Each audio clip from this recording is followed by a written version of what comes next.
What's up everyone, I'm John, your friend in tech. In today's video, I'm going to share a day in my life as a guy in his 20s working as a software engineer in San Francisco.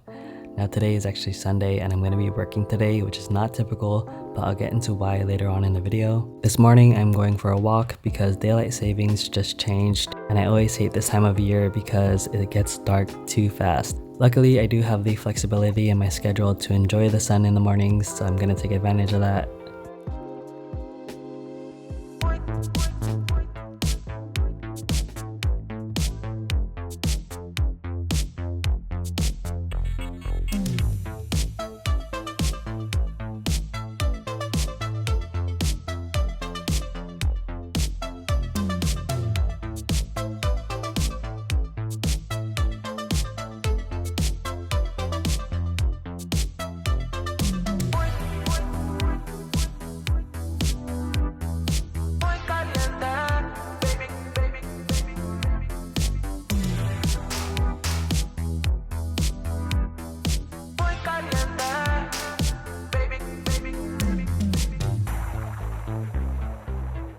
Alright, so I ended up getting some coffee on my walk. Shout out to Anai, thank you so much. And according to my Pixel Watch, my steps this morning is 6,500 steps, which is actually pretty amazing and so much more than I usually do. Funny thing about having a Pixel Watch is that it really made me realize just how infrequently I move throughout the day, especially on working days. Because even though I do yoga and I do lift weights, my total number of steps is embarrassingly low. I guess I'll share some of my initial thoughts on the Pixel Watch. So far, I really like it. It's my first smartwatch ever and it's very convenient, very practical, but at the same time, I'm thinking about returning it. I haven't really sat and reflected on, whether or not I should keep it, so I'll probably do that later and I'll share with you kind of why I'm thinking about returning it and why it might not be for me. The reason that I'm working today is because on Friday, I have plans during the day and instead of taking that entire day off, I'm just switching the days that I'm going to be working this week. So still working 40 hours, but instead of working on Friday, I'm working today. And just to be explicit, I don't have to work on the weekends. This is not something I normally do. It's just a choice that I made for this particular situation where I want a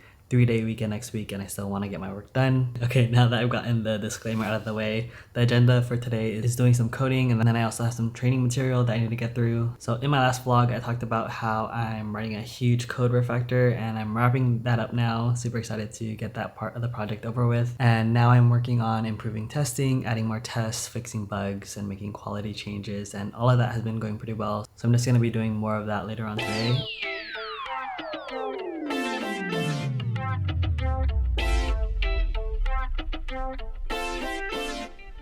Alright, so I'm kind of stuck on something and one of the downsides of working when no one else is around is that I can't really ask for help. Luckily, it's not like super critical that I get this particular thing done today. So I've been getting a lot of comments of people asking me, how can I break into tech? What salary can I make as a software engineer? And is a career in tech still a good choice considering that, a lot of companies are doing hiring freezes and laying people off, right? And these are really super valid questions and they are really important, especially if you want to be a software engineer in today's economy because things are changing. I've been doing research and reading a lot of reports from today's sponsor DICE, and they have a ton of valuable information that's very organized and very easy to read. So whether you're interested into breaking into the tech industry or you want to know how to take your career to the next level, the ultimate guide to a successful tech career can help you wherever you are in your journey. They talk about the different paths that you can take to break into tech. So there's college, and that's the route that I took. I studied computer science and I have both my bachelor's and master's in computer science. The other two ways is teaching yourself. So there are a lot of free code resources online. There are also classes that you can take online and that's kind of related to the third option, which is boot camps. And I know a lot of you ask me about boot camps, but I'm probably not the best person to talk about it because I haven't gone through them myself. So I think from now on, when people ask me about boot camps, I'm just gonna say what this report says because I think it's super on key.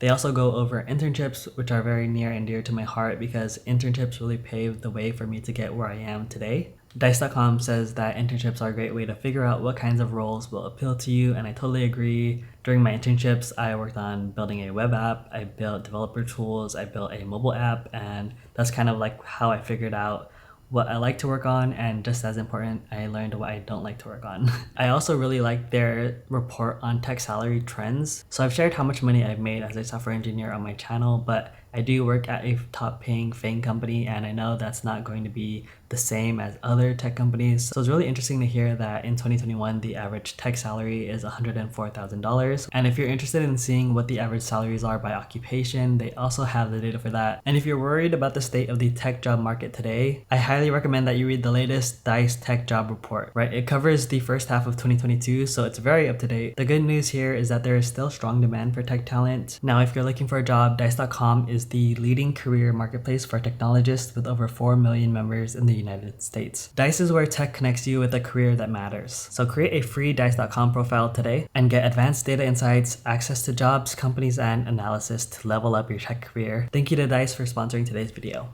Okay, so I'm taking a little break right now, and I figured I'd share some of the stuff that I got sent this month as a content creator. So part of being a content creator is working with brands and getting sent stuff to review. So for the past few weeks, I've just been receiving a ton of stuff. But I also have some things that I purchased myself. So these are 2 mechanical keyboards from QWERTY Keys. One is silver and one is white because I couldn't figure out which one to get, and it's a limited run. So I figured I'd just buy both and then sell one of them. But I've been so busy that I haven't even had time to build them, so that's definitely on my to-do list. GroveMade makes a lot of premium desk accessories. You've probably seen the shelf on my desk earlier. And I also have another one for my work office setup, so that's gonna be exciting. I don't know why it took me so long to try out Allbirds, but they are so comfortable and they have a really generous return policy too. So if you wear them for 30 days and you still don't like them, you can return them and they'll donate them to charity. So I think that's really cool of them. So Orbit Key, they also make a lot of accessories. I have their desk mat on my desk, and then they also sent me a few more things. So I'm really excited to try this out, which is their ID holder. I also got this keyring, a notebook, and then this is like the main item. So I'm going to be making a video on Instagram for this, so stay tuned for that. Also working with Autonomous again, they sent me a chair, and let's see what else. Oh, I'm really excited about this company, MOFT. They make really amazing accessories, so let me just show you that real quick. My screen is kind of dirty, but let's just ignore that for now. They have this really neat stand that goes on the back, so you can pull it open like this. And it stands up. If you want it horizontal, it also stands up that way. And then also you can fit some cards in here. So now let's pretend that you're at a cafe, you're doing some work, you're developing on your machine. Then whenever you make a change, you have to put up your phone. So you can kind of use the stand so that you can just leave it on, you develop, and it's like that. Or you can pull this thing out and then it's a magnet. So you're developing, glance over, look at your changes, and it's a super ergonomic flow. So I don't know about you, but I think this is so cool. This is what it looks like on the front. Not the prettiest, but super functional, and it does kind of blend in. And then if you really wanted to, you could take it off and put it back on. But for me, I just leave it on for convenience. All right, so that's the front and this is the back. Now you're probably wondering, what is this? And it's an invisible laptop stand. So let me show you how it works. So it has an origami design. So basically it folds. It basically puts your laptop at an ergonomic height, and you can fold it back to 2 different heights. So this is the lower one. And if you want to make it higher, basically just push it out like that. This is their laptop sleeve. Fits my 2019 16-inch MacBook Pro perfectly. Has one side that's stretchy, so you can just put whatever you want, like your USB cable. So it's really beautifully designed with like magnets, and let's just show you how this thing transforms. And you can see that it raises your laptop at a really great height. And they sent me so many products, but I promised you this is the last one. Okay, so this is a standing desk converter. Basically turns any desk into a standing desk. So there's multiple different ways you can set this up, but this is the highest setting. And yeah, it's actually a perfect height for me to watch my training videos. So very cool. Pivoting to doing my training sessions, and I realized I never really clarified what I'm training for. So I'm going through training so that I can help with recruiting. So it's fall right now, which means that there's a lot of opportunities to get into the tech industry. So fall is generally when companies open up their internship programs and take applications for their new grad roles, which is for students to start working for them after they graduate. I remember how valuable it was for me as a student to attend these career fairs and networking events. So I just want to help be a part of that, but this time it's like less stressful because I'll be on the employer side of things. I remember how hard and stressful it was to be a job seeker, and I don't miss that at all. So I definitely feel for all of you looking for jobs in the tech industry, especially right now, because you have to juggle a lot of stuff. Like you have to prepare a resume, cover letter, you have to network, you have to apply, you have to learn interviewing skills, you have to learn how to do whiteboard problems. And then if you're lucky enough to get through to the interviews, then you have to pass those interviews, and it's just a lot, right? Plus you have to deal with like just life in general. And I remember watching this video on YouTube about this person that spent like hundreds of hours doing LeetCode problems just to pass the technical interviews, and I just thought that was so wild. If you feel up for it, let me know in the comments what you think about the hiring process these days and how you're personally preparing to get a job, because I'm just generally very curious on what it's like. Okay, I'm finally done with work. For dinner today, we're eating Indian food from Rose Garden in San Francisco. We had it before and it's really good. Lauren has chicken bandala, right? Vindaloo. Vindaloo. And I have chicken tikka masala. And we got naan and rice. Alright, daylight savings is kicking my butt because I feel so tired right now. But before I wind down tonight, I wanted to talk a little bit about my experience looking for jobs and internships, because let me just tell you that I failed a lot and I wouldn't be where I am right now if I hadn't gone through all of those rejections and failures. So I remember when I was applying, trying to find an internship my first year of college. So I barely took like 2 computer science classes at that point, and I was like trying to get an internship, and somehow I managed to land an interview at an Amazon company.